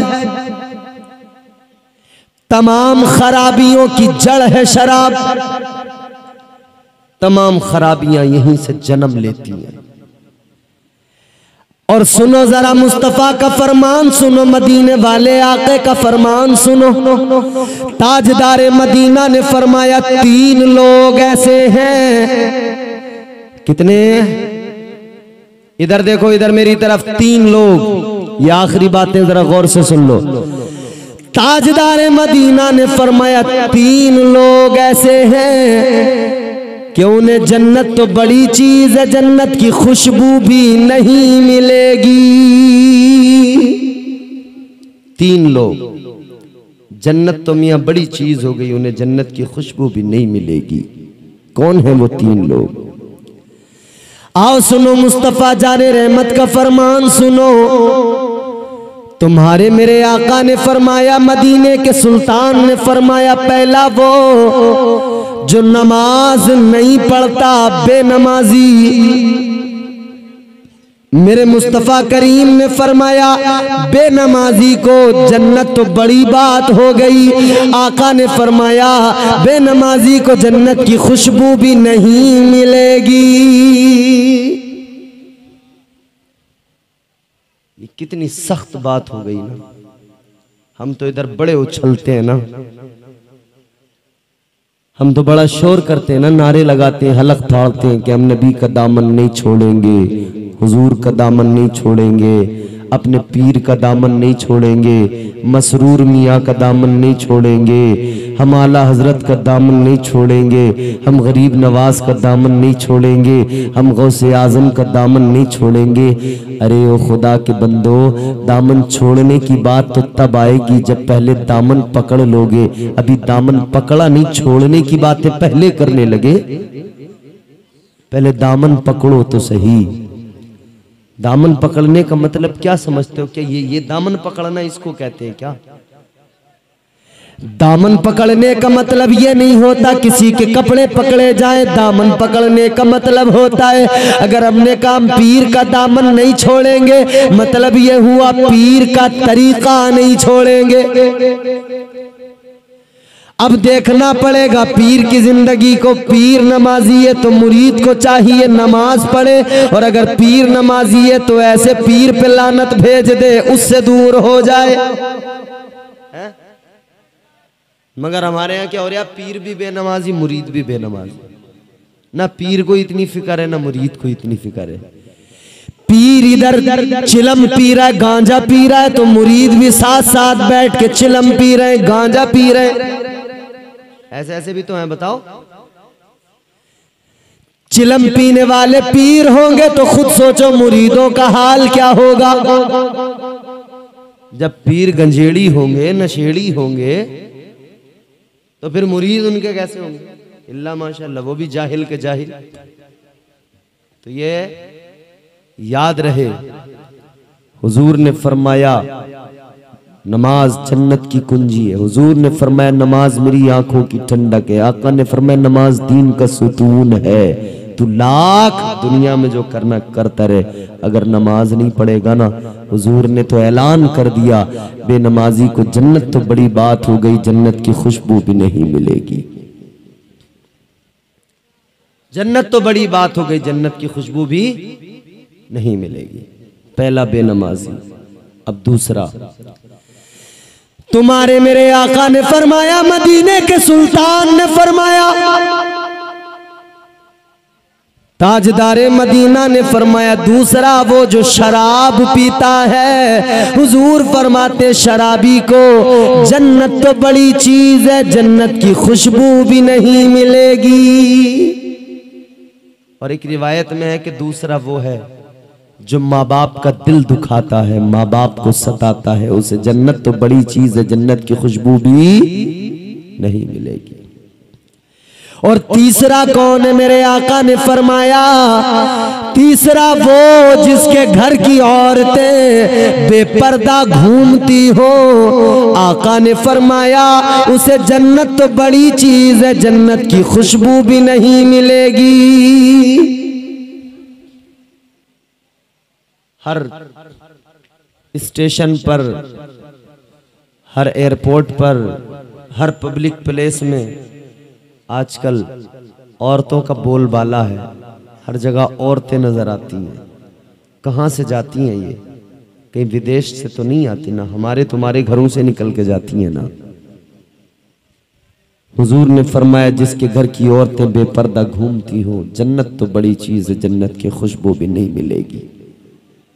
तो हम कहाँ जा रहे हैं? हमारी जिंदगी किस तरफ जा रही है? शराबें, जुआ, सट्टा, ये सब चीजें जिंदगी में आ गई, तो हम अपना वक्त बर्बाद किए जा रहे हैं इन चीजों में। रात रात भर लोग जाग रहे हैं, सट्टे खेल खेल के जाग रहे हैं, जुआ खेल खेल के जाग रहे हैं, क्रिकेट देखने में रात जाग के गुजार दी। याद रखना मेरे अजीजों, रात को जागने वाले बड़े मिलेंगे और उनके अलग अलग एक्सक्यूज मिलेंगे, अलग अलग बहाने मिलेंगे। मगर हाँ, मैं तुम्हें वो जागने वाले बताता हूँ कि वो रातों को जागते थे तो उनका जागने का अंदाज ये होता था, वो सारी सारी रात अल्लाह का जिक्र करने में गुजार दिया करते थे। अल्लाह के जिक्र में रातों को जाग कर गुजार दिया करते थे। एक वो जागने वाले थे, एक हम जागने वाले। हम कर रहे हैं वक्त बर्बाद। तो अल्लाह ने वक्त की कसम, जमाने की कसम, उसके आगे क्या फरमाया? अल्लाह ने फरमाया इन्नल इंसान लफी खुस्र। अल्लाह का कुरान कहता है बेशक इंसान घाटे में है, बेशक इंसान नुकसान में है। इंसान घाटे में है। कौन सा इंसान घाटे में है? अल्लाह ताला के कुरान ने जो फरमा दिया बेशक इंसान घाटे में है। हमारी आंखें देखती हैं, हमने देखा किसी ने बिल्डिंग बनाई, हमने कह दिया ये फायदे में है। किसी ने मकान बना लिया, किसी ने जमीन खरीद ली, हमने कहा ये फायदे में है। किसी ने अगर शहर में जाकर अच्छा मकान बना लिया, कारोबार कर लिया, हमने कहा ये फायदे में है। मगर कुरान कहता है बिल्डिंग बनाने वाला, महल बनाने वाला फायदे में नहीं है। कुरान कहता है इंसान नुकसान में है। क्योंकि दौलत की बुनियाद पर तो कोई फायदे में नहीं हो सकता। अगर सिर्फ दौलत की बुनियाद पर फायदा अगर देखा जाए और फायदे को फायदा समझ लिया जाए तो दौलत तो जो पहले गुजर गए उन पे बड़ी थी।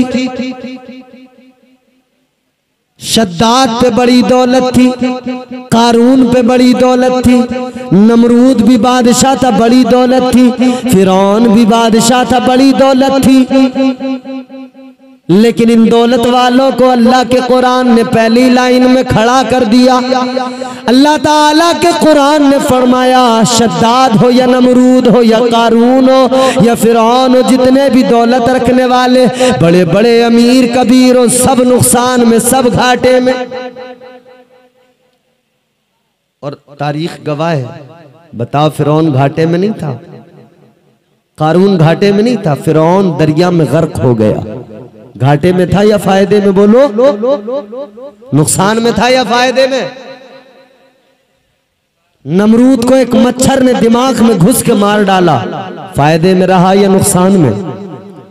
बोलो, जोर से बोलो। कारून उसके खजाने के साथ अल्लाह ने उसे जमीन में धंसा दिया, फायदे में रहा या नुकसान में? तो पता लगा दौलत से फायदा और नुकसान समझ में नहीं आएगा।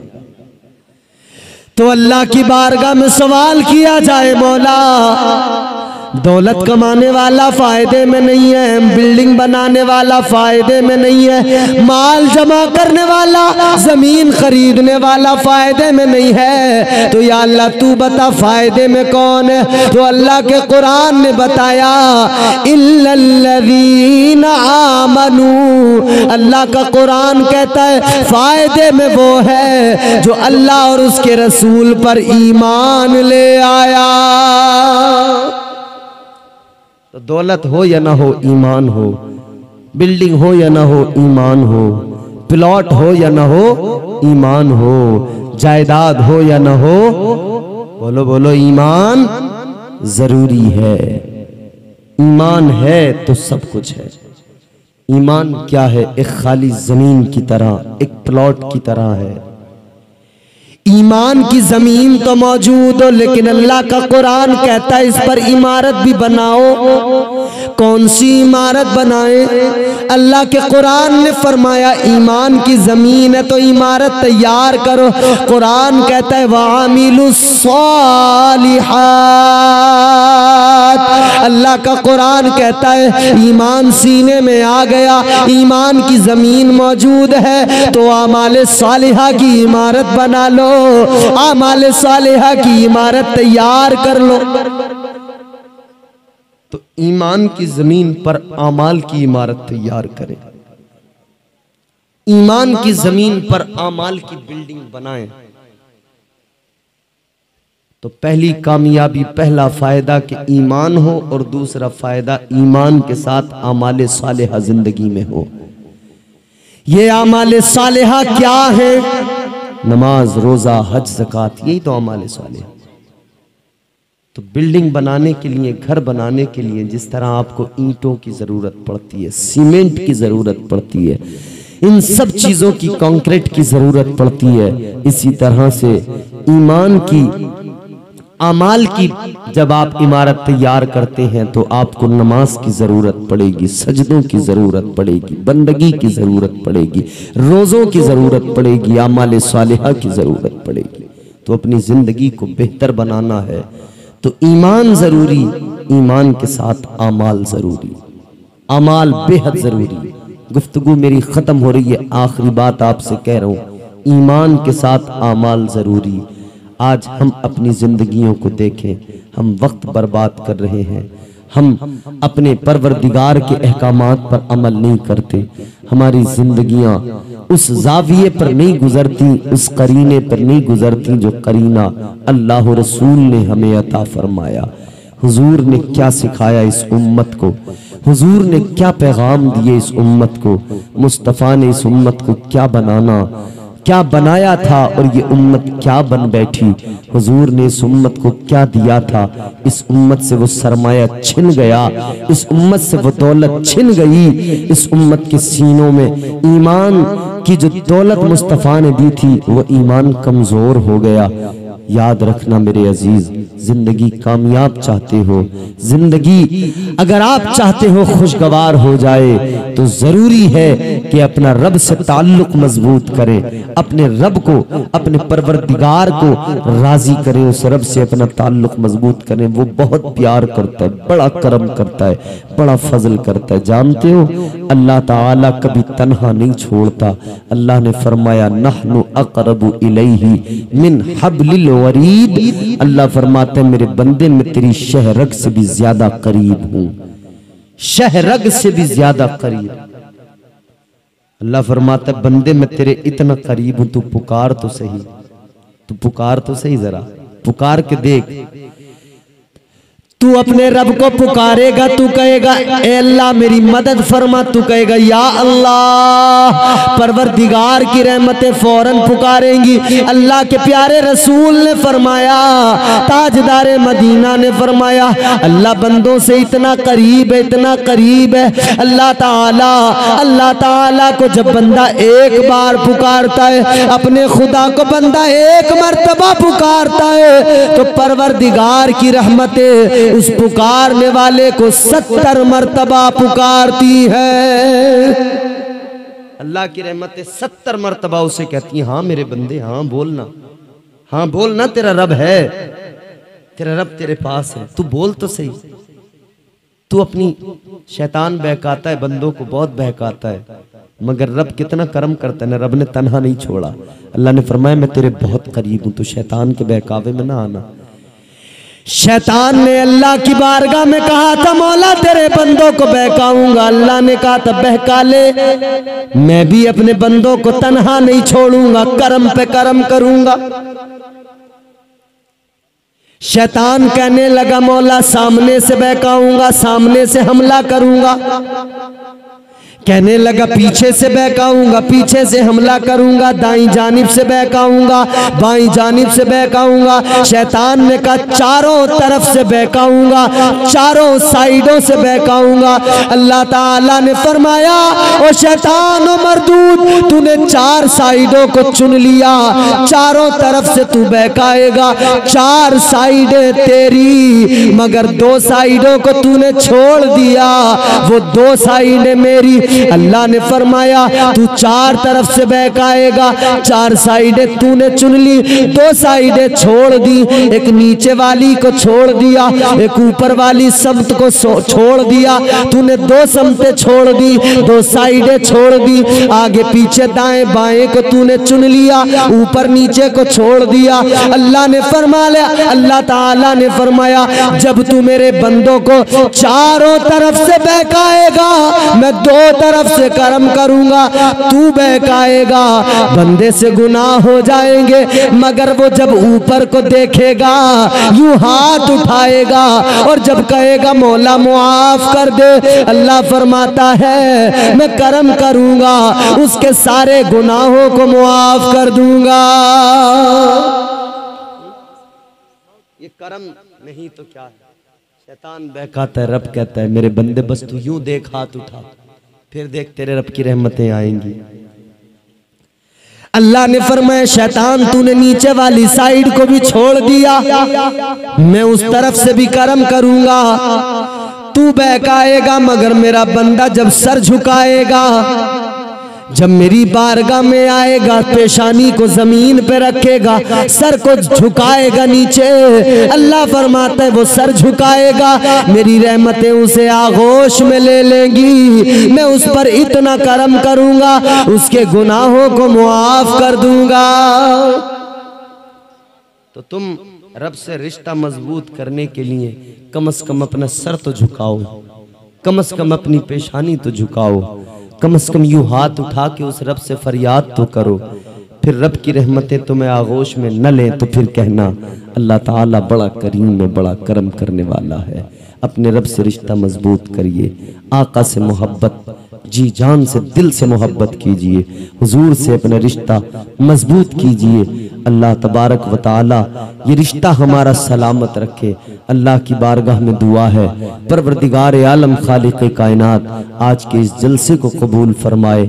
इस बज़्म में आने वालों को अल्लाह अपने प्यारे महबूब का सदका अता फरमाए और हम सबको परवरदिगार दोनों जहान में कामयाबियां अता फरमाए। अल्लाह ताला की बारगाह में दुआ है जो गुफ्तगू मैंने की उसमें जो गलतियां हो गई हों उनको अल्लाह मुआफ फरमाए। मैं ताइब होता हूँ, आप भी मेरे साथ मिलकर पढ़ें अस्तगफिरुल्लाह रब्बी मिन कुल्लि ज़ंबिन व अतूबु इलैह। ला इलाहा इल्लल्लाहु मुहम्मदुर रसूलुल्लाह वमा अलैना इल्लल बलाग। अस्सलामु अलैकुम व रहमतुल्लाह।